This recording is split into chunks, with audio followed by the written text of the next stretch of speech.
Hey everyone, how's it going? Welcome to my very first video on this channel. In the next videos, you'll see how much I love something called Japan, the Japanese language, the culture, everything about Japan. Just like most people, if someone asked me, what's the country you'd love to visit the most? I'd say Japan, no hesitation. And honestly, I think a lot of people would say the same thing. I mean, who doesn't love Japan? Especially anime and manga fans who see Japan as literally a paradise. But you know what I noticed? The more amazing and beautiful Asian countries are, the scarier their dark sides can be. Not because we don't expect it from them, but because some of the bad stuff is just surprisingly messed up or kinda primitive. One of the biggest and most common issues in Japan are stalkers. I mean, that's something that exists everywhere, not only in Japan. And of course, any country that really cares about safety would take strong actions to stop those creepy people. But there was a time when the Japanese government didn't really pay enough attention to that problem. Or you could say, they weren't careful enough. Until one day, May 21st, 2016. What happened that day? Well, that's what I'm going to explain in this video. Mayu Tomita, a 20-year-old Japanese girl, used to play small roles on Japanese TV shows before deciding to become an independent singer. She had a huge passion for music and dreamed of being a famous artist.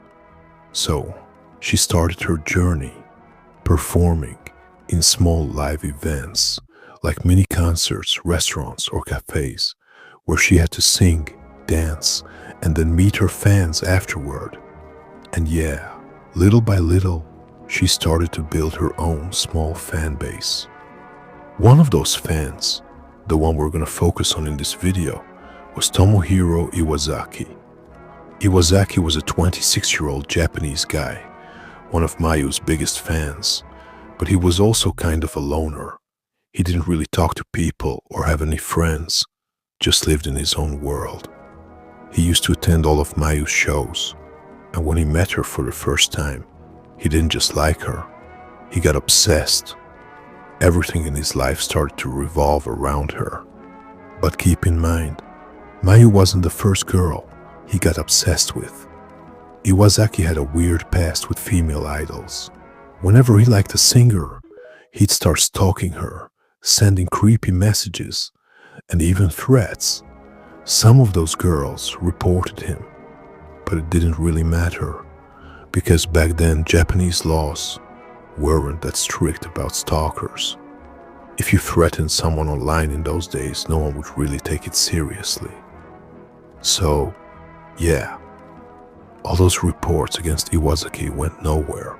He kept sending Mayu gifts after every show, chocolates, flowers, little presents, and of course, as a singer, she accepted them politely. But in his mind, he thought, if she accepts my gifts, that means she likes me, right? So he decided to do something big. He was gonna propose to her. But remember, they weren't friends, didn't talk, didn't hang out. Their whole relationship was just a fan sending gifts to an idol. That's it. One day, Mayu had a small live performance at a restaurant. After she finished singing, Iwasaki decided to walk up on stage and propose to her. With a super expensive gold watch, of course, she had never really talked to him before, and she definitely didn't love him. Like, what the fuck? How can you marry someone you've never even spoken to? So yeah, she rejected him. But she actually kept the watch. She turned him down but didn't return the gift. And to make things worse, she gave him her Twitter account so he could see her updates and what she does every day. Bro, that's just embarrassing. After that, Iwasaki started replying to every single tweet she posted, spamming her with messages non-stop. He even started messaging one of her friends, which made both of them really uncomfortable. Mayu got scared and decided to ignore him completely, hoping he'd lose interest. Her friend at first thought he was just some awkward guy, but later she also stopped replying after seeing how creepy he was. That's when Iwasaki finally realized he was being ignored. And he flipped, from being in love with Mayu to completely hating her. He started sending her angry tweets, insulting her, saying things like she didn't appreciate his gifts, and just overall losing it. Mayu got tired of it all. She decided to return that stupid gold watch, hoping he'd finally leave her alone.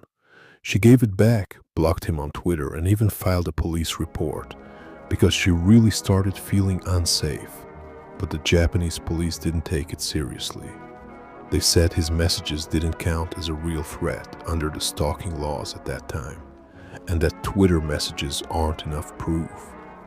So she tried to move on with her life, performing again, acting like nothing happened. Then came May 21st, 2016.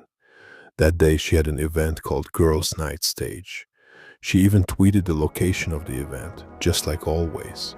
But deep down, she was scared. Scared that Iwasaki might actually show up. And sadly, that's exactly what happened. He appeared at the event and asked her, "Why did you return my gifts?" Mayu was terrified, because he could do anything, even attack her. She turned around, trying to get away from him, but immediately Iwasaki betrayed her and stabbed her in the chest and neck until she fell to the ground. Then he kept stabbing her with a knife about 80 centimeters long, 61 stabs in total. Oh my God, this man is insane, disturbed and disgusting. While stabbing her, he was yelling, "Die, die," in Japanese. And he did all this in a public place, so everyone saw it happen and called the police right away. They caught that psycho.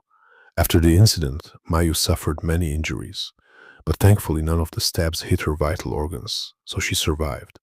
However, she had trouble speaking and moving, and she also developed psychological trauma.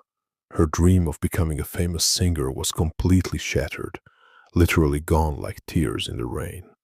After this, Japanese police finally started taking online threats seriously, unlike before. Even though this case was strange, the next one I'll tell you about is one of the strangest I've ever read.